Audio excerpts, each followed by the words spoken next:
Good morning. Thank you very much for inviting me. It's a great delight, great pleasure to be here to talk about a paper on institutional investor activism in relation to political connections and political activism by companies.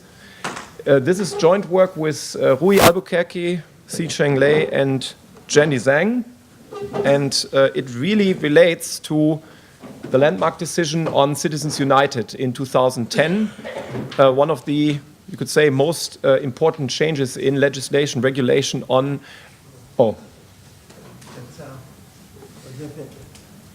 Something is wrong? No, it's okay. Yeah. Okay. Great, thank you. So one of the major, most important changes in legislation, regulation regarding political expenditure. And we in particular are interested in looking at how this change affects stock prices, how it also affects the decisions made by institutional investors. And it basically goes back, probably as many things or most of things we discuss in economics today, to Adam Smith. Adam Smith already talked about the fact what happens if those who amass capital also engage into politics. And he basically concludes, and this is the last sentence here, one should not only take the most scrupulous, but also the most suspicious attention if there might be an impact, or say there might be an attempt by those amassing capital to get engaged into political decision processes. So what is Citizens United all about? This is the landmark decision by the US Supreme Court in January 2010. Basically, the full title, Citizens United versus Federal Election Commission. Basically allowing for the first time that corporations can also engage in political spending, something that was more limited, or that was allowed only in a more limited way before.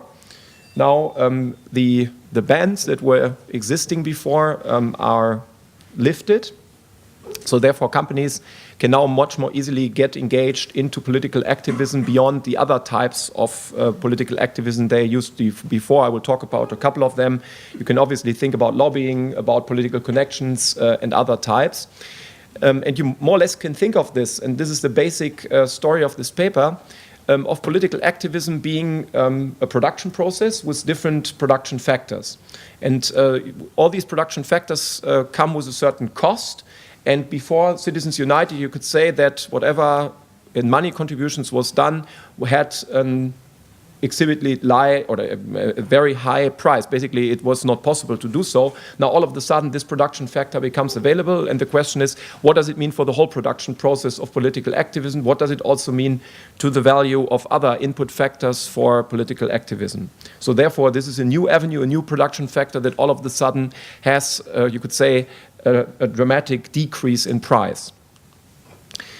Not surprisingly, when you look at the political spending in the US, based on various election cycles, you can see that there's a dramatic increase between 2010 and 2012. So the change really resulted in massive additional spending by corporations to get engaged into politics, and this is really the day, this 2010 is really the day that we are focusing on in our analysis.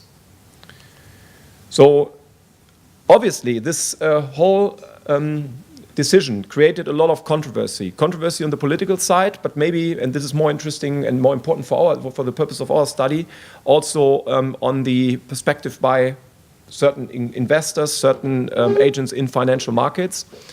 So to start with, just a week after the ruling, President Obama voiced serious criticism regarding the decision. In his State of the Union address, he said basically the Supreme Court reversed a century of law that will, in his view, open the floodgates for special interests. So he was very concerned that now special interests can actually get engaged in political decision-making, potentially buying political decisions in their interest, and thus completely change the democratic process, in particular in favor of those who have the most powerful interests. More or less, you could say, coming back to what Adam Smith had already said more than 200 years ago.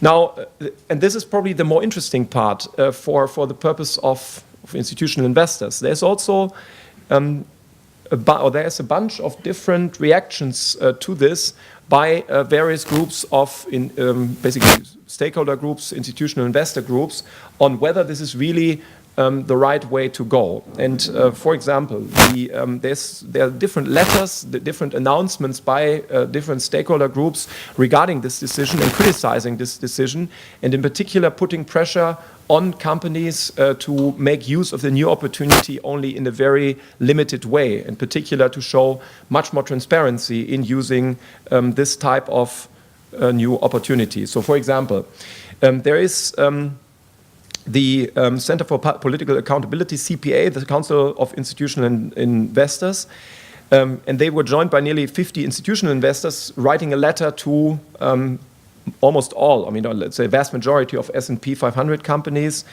that at that point of time did not have any disclosure on political spending, and they urged them to increase the transparency on political spending, and in particular to adopt rules that it's clear how and when those political donations are made.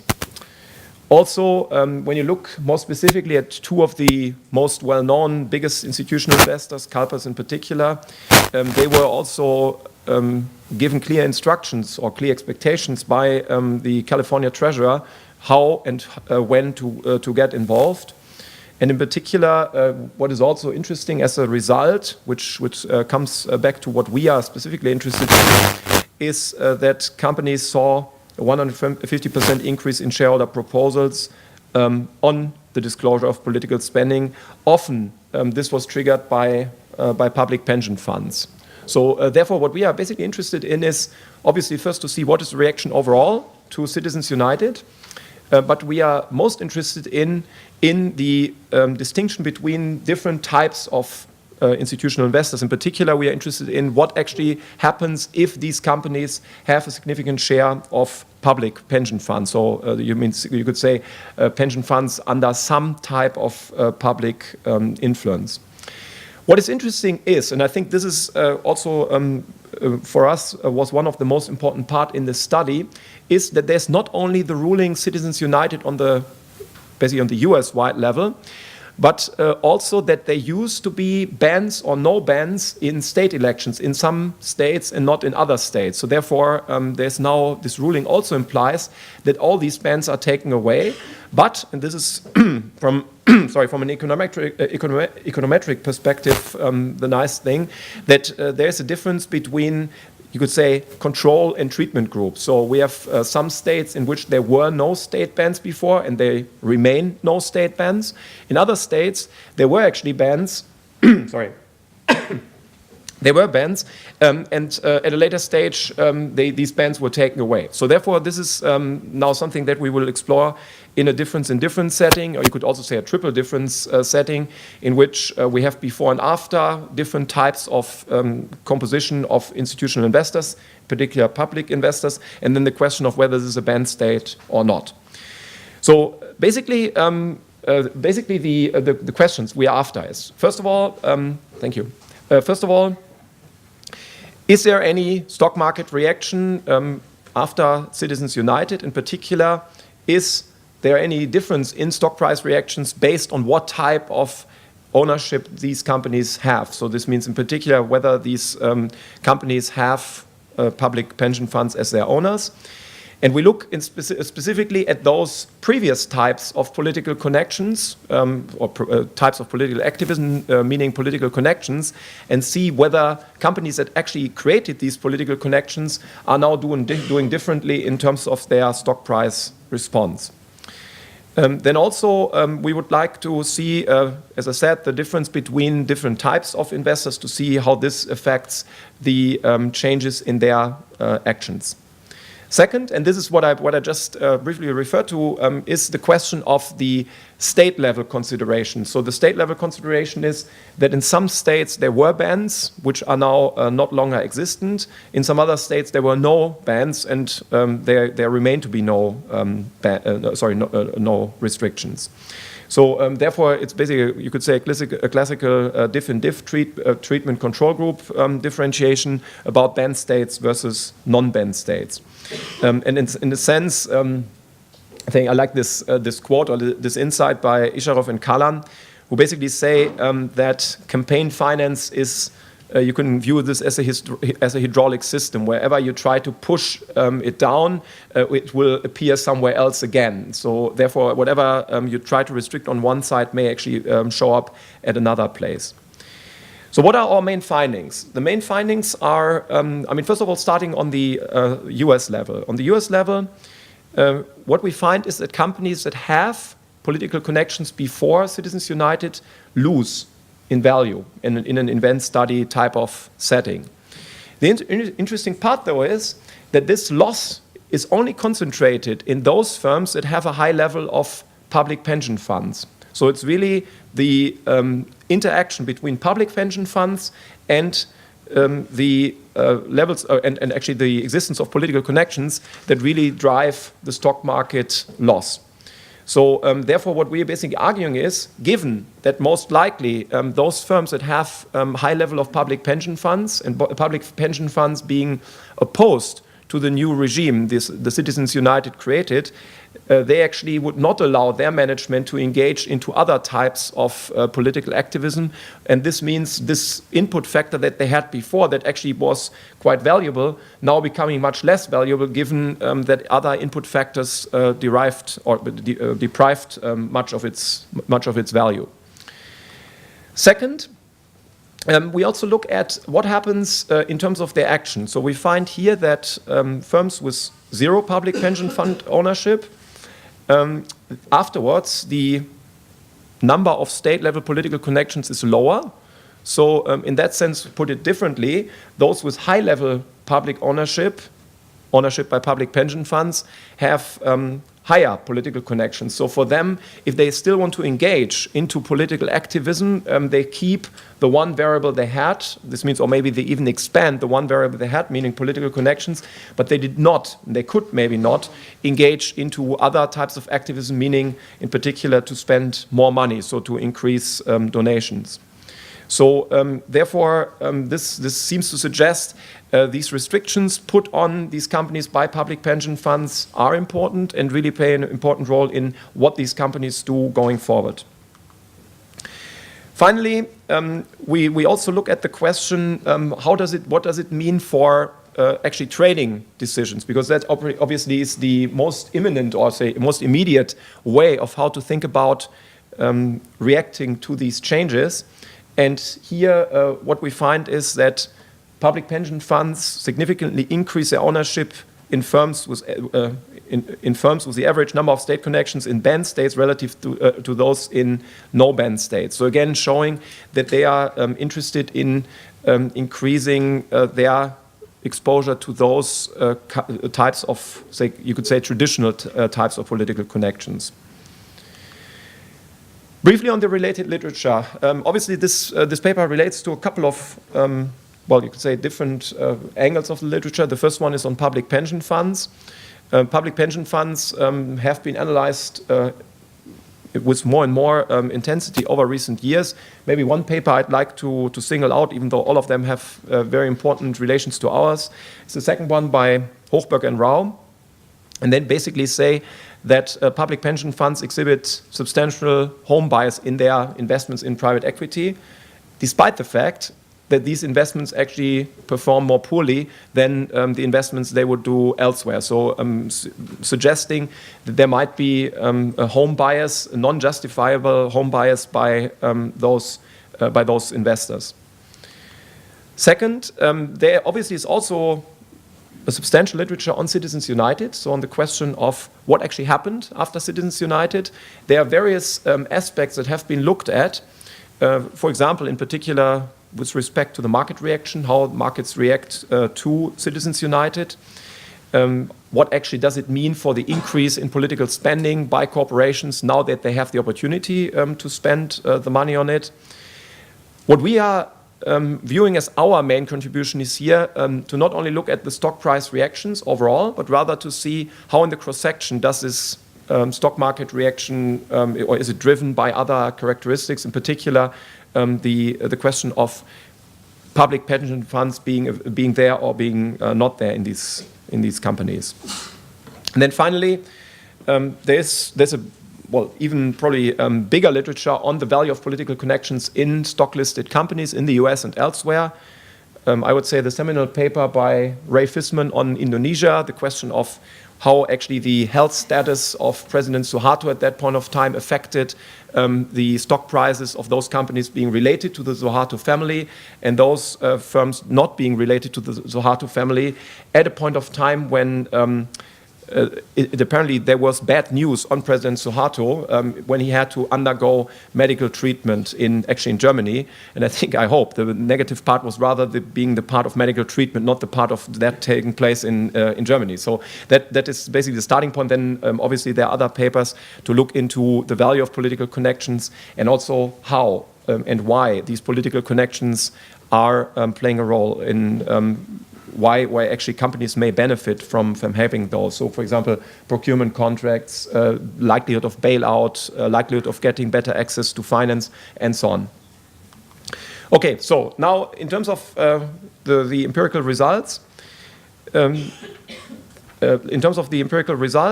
so we first just look at pure announcement returns. And the announcement returns show that if a company has a political connection, so this means if a board member of this company is a former politician, someone who has political experience, then this means upon announcement of Citizens United, the stock price of the company with this political connection goes down on average.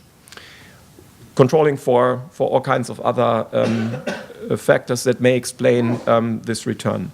Now, what is more important for the purpose of our study, if we now do an interaction between companies with high public pension fund ownership, so this is this abbreviation PPF, then what you can see is that the connection all of a sudden may not be consistently significant anymore, but rather it is the interaction between connection and high level of public pension fund ownership. So this really means those companies that have a high level of public pension fund ownership and have board members with political connections are the ones that are affected most. Most likely given the fact that public pension funds don't like these companies to engage in other types of political activism, but rather restrict themselves to just keep what they have, given that this input factor now becomes less valuable, thus also the company that has this political connection going down in value. Then, sorry, and this might be too small, my apologies for this right away, is the question of what happens in banned states versus in non-banned states. So again, those states that were affected, that are our treatment group versus the control group. And here we find that, in particular, when we look at this triple interaction, so this line here, so the triple interaction between banned states, post-dummy, and a high level of public pension fund ownership, that in this case, the number of political connections relatively to the others tends to increase. So again, showing that others may actually now find other opportunities to get engaged into political activism. These companies only can concentrate on what they actually had before, not engaging in additional money spending. Then, furthermore, also looking into, you could say, put your money where your mouth is. What does it really mean in terms of buying additional stakes, additional stock in these companies? And here you can see again, and this is again the triple interaction term between banned states, meaning post Citizens United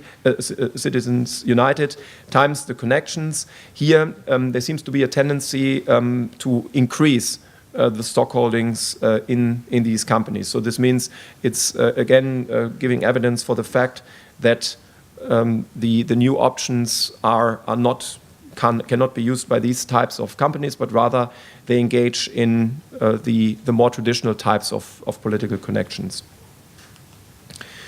Then a couple of robustness tests. I won't show all of them, but just to show you one very important one, because as it happens, the very day on which Citizens United was announced coincides with the day on which also major parts of the Volcker Rule were announced.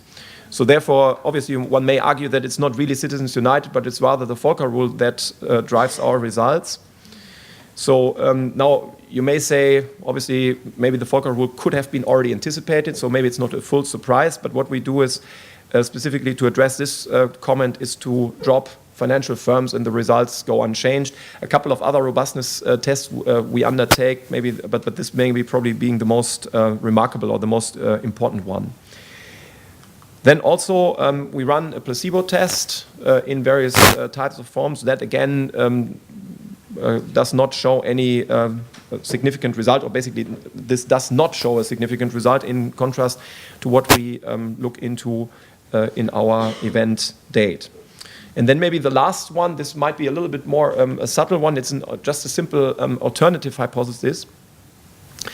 So maybe these results are not completely not driven by what we have in mind, but rather by something different. So which could be that it just happens to be that high public pension fund ownership firms have political connections that have a higher value than than firms that have less or basically zero public pension fund ownership. This means at that point of time, it could equally be consistent with the results we've seen on the empirical side. So then the question is, how do we value the political connections that a certain firm has? And the one element that we use here is from a previous paper, which someone actually has referred to as the Teabag Effect. So if you have a former politician, and this former politician now joins a corporation, then the first company that can enjoy having this politician gets a stronger effect than the second company, just because the political effect gets weaker and weaker the more companies this politician joins. So this is one effect that we have found or have established in an earlier paper. So therefore we use this Teabag effect, so the order of nomination, to figure out whether this actually has an effect, so basically figuring out whether this quality indicator of political connections plays a role. We can't find any evidence on this, so therefore, at least according to this type of quality variable, we cannot find that this alternative hypothesis of quality, difference in quality of political connections actually may play a role. Okay, so therefore to conclude, so what we are looking into is this major shift in bans or lift of bans in political connections. This means the major ruling on Citizens United versus FEC.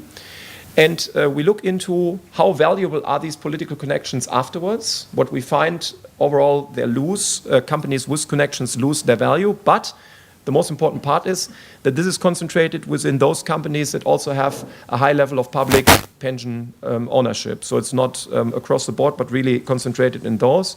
And we find further evidence when we look at the cross-section between different US states, so those being in the treatment and the control group, that this new avenue of political activism cannot be used by companies with high levels of public pension ownership. So therefore, there seems to be, according to this evidence, quite a significant difference in terms of what happens to different input factors of political activisms between those who actually have investors who don't have a say, who don't put restrictions on it, versus those public pension funds that actually put restrictions on it. Thank you very much, and look forward to the comments. Thank you.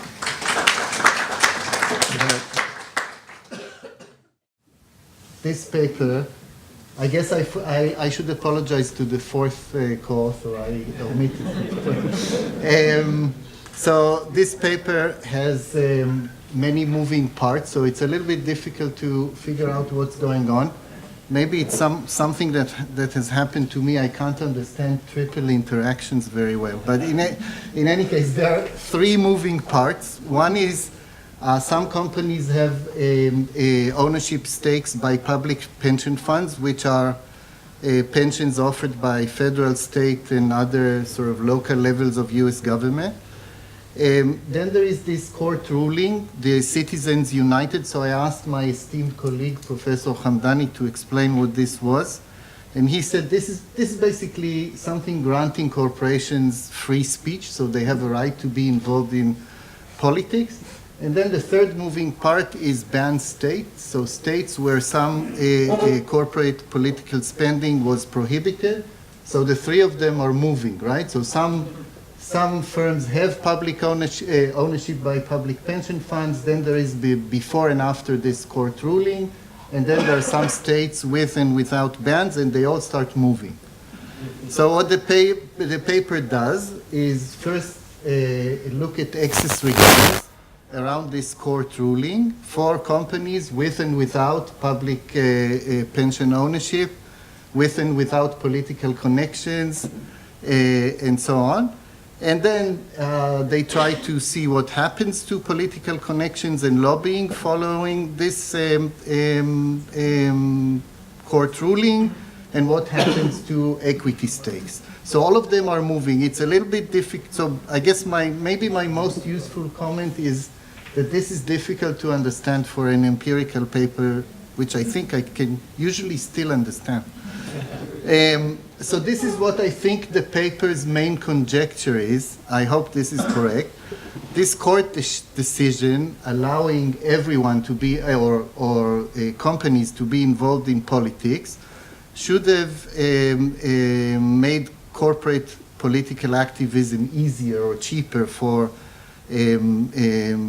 all companies. So the political connections that these public pensions confer to the companies they invest in may have lost or should have lost some value. So their comparative advantage, to refer to Jörg's production function analogy, should have been eroded. And this is what I thought we should find in this paper. And so the first part is the authors look at what happens to excess returns around this court decision, and here the complications begin, I think. So there are the variables and then their interactions, and so it's a little bit difficult to understand. So Jörg has emphasized the third result, that companies with significant equity, try to watch me explain a triple interaction now. So companies with equity holdings by public pension funds lose value after the law. That is perhaps because they have lost their comparative advantage, but the standalone variables, the actual returns on companies with with equity stakes by public pension funds is actually positive, which is not quite significant, but I didn't understand why this is consistent with the story. And then there are all kinds of measures of political variables or connections, right? So one of them sort of works in the direction that Jörg has alluded to. So connections lose value, but then there are other types of corporate political activism like lobbying, and connections is basically people on the board with political background. Lobbying and donations and a few other things don't work in the same direction. So I wasn't really certain why is it that the sort of standalone variables have these signs, and why is it that only connections work in the direction that should be consistent with loss of comparative advantage in forming political ties. Then in all the regressions, I don't know if you've had a chance to see this, there is a host of corporate governance variables, the GIM index, the Bebchuk E-index, and so on. And it wasn't quite clear what are they doing there. So is this about, are these variables just control? Or was there an attempt to say that political activism is a governance problem? And so this part is not completely clear. So on the one hand, political connections may be part of the comparative advantage of these institutional investors. And on the other hand, in some parts, it sort of seemed like it may be a governance issue.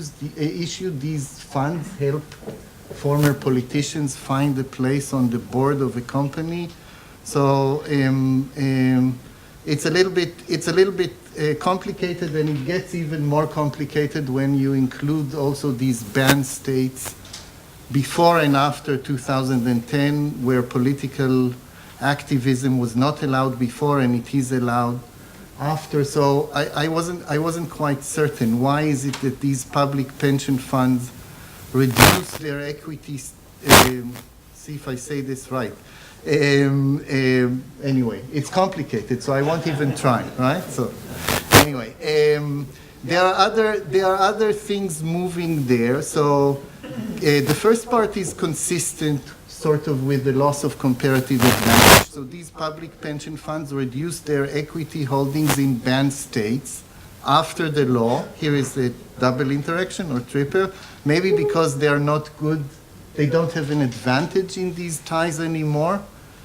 But then it's sort of difficult to understand why they had more there to begin with. So the whole story is sort of a little, I think what this means is that before the ban, they had a comparative advantage in banning ties in these states. Therefore, they had held more equity stakes there. And then after the ban is removed, there is no point, and then they sell. But that's my interpretation. Okay, I'll skip there. I mean, you understand that I had difficulties with the triple interaction. Let me just say the last point here.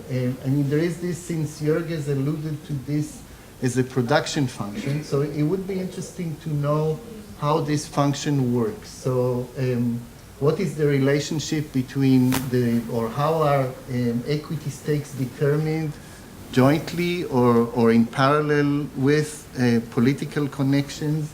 How do these funds operate, and how do they decide where to invest, where to form connections, and so on? Okay, this is a cheap one, but I'll say it nevertheless. So there is some effort invested in trying to understand the changes in political holdings of these funds after the legal change. But the actual levels of holdings are treated as something predetermined or exogenous. So it would sort of be nice to have some kind of a coherent story telling, you know, explaining better how all these parts sort of move together to form a production function. And I think this is my single, maybe I should have only showed this slide because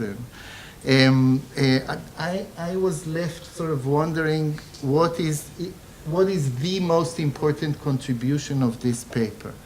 Is it just about the citizens' union and what happened to political connections before and after?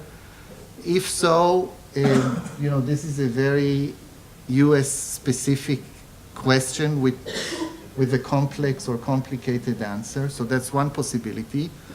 Another interpretation of this paper is the whole discussion about the objective function and possible conflict of interest in public pension funds.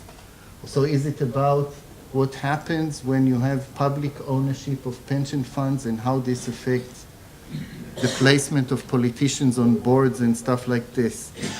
Maybe this paper is about the comparative advantage or different advantages of different institutional shareholders. Maybe this, I'm nearly done.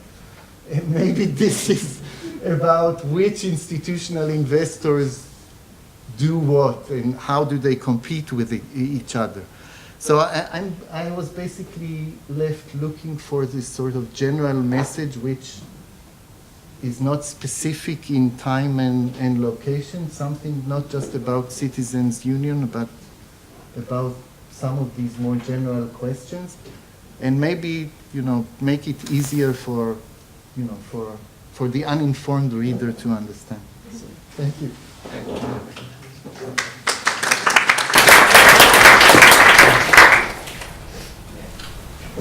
Some questions from the audience. Georg, are you ready for some questions? Absolutely. Okay. Okay. Yeah, I just, labor unions, what was the impact of Citizens United on contributions by labor unions? Can you control for that? Because I think it also removed the restrictions on contributions by labor unions, which, you know, could have a big impact.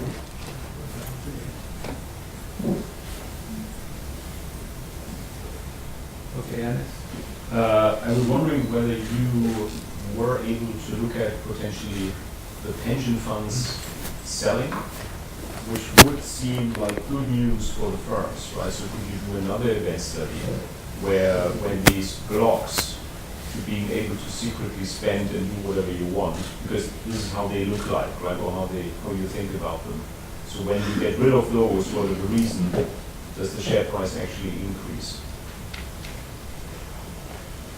Okay, Andrew? Yeah, I want to build on what ECGI said on corporate governance structures. So if you think about a sort of matching with institutional investors, specifically these public pension funds, and randomly assigned to these firms, but they are met.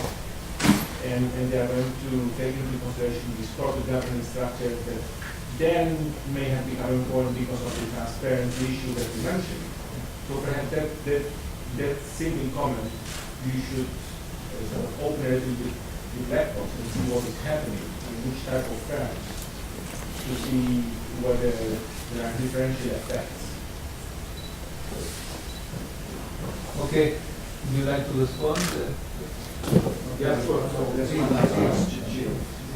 Oh, yeah. And we'll see anybody something? Yeah, so I guess I have one question because you're trying to discuss the difference between state and federal regulation.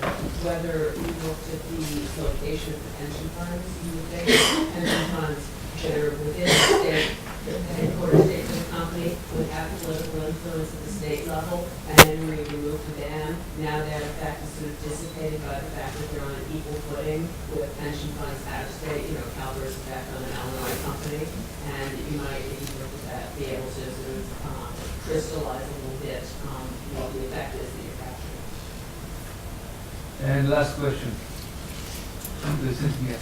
You might want to talk with people from the public pension funds and ask them whether their sense is that their investment decisions are affected by this. My guess is that they would say no. And also when we tell you about the process, it will seem like it wouldn't be clear how this chance goes, because when we vote on governance or when it's a big short proposal, they do take into account preferences like local perspective. But the investment decisions are made separately. So those are made in-house by general index. When they are not indexing, it's done by outside managers. And they would say that there is no communication of instructions like this. Under-invest or over-invest, depending on the state. Okay, York. Yeah, well, first of all, thank you. Give you 3 minutes to... Yeah, well, thank you very much, first of all, Ishai, for great comments. Thanks for various other questions. So maybe a couple of comments.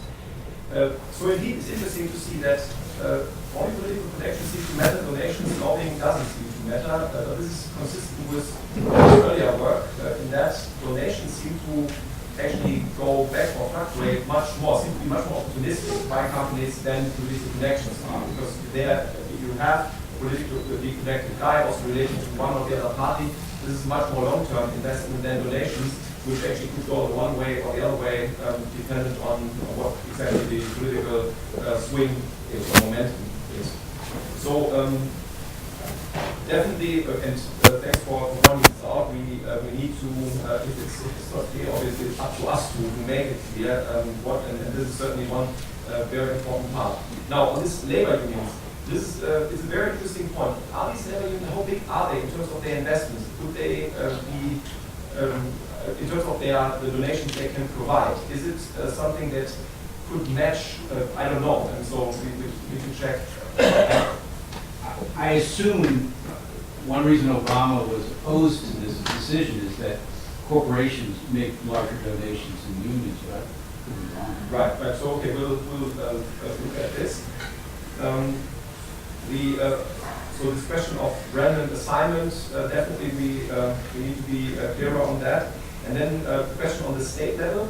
this is a very interesting point. So what we do is we look into connections on the connection side. We not only look into are they connected, but rather where does this connection originate? Is it on the state level, is it on the federal level, and so on. And in that sense, it would make sense exactly to connect it also to the pension side. So is it state, is it federal level? So thank you for this. And then for the public pension funds, definitely we should talk to them. The one thing we observed though, when you look at the shareholder meetings, it really seems to be that they are the ones who are now all of a sudden driving also the suggestions regarding the disclosure, the transparency of political spending. So Not voting, but they don't say it. yeah, so at least so they seem to care about it. So now obviously we need to differentiate between those two parts. What Christian is saying is it's actually different people at the pension funds based on those decisions. Yeah. So thanks for this suggestion. So again, thank you for the thoughts. We'll put them to the next version. Thank you. We have a coffee break, a short coffee break, right?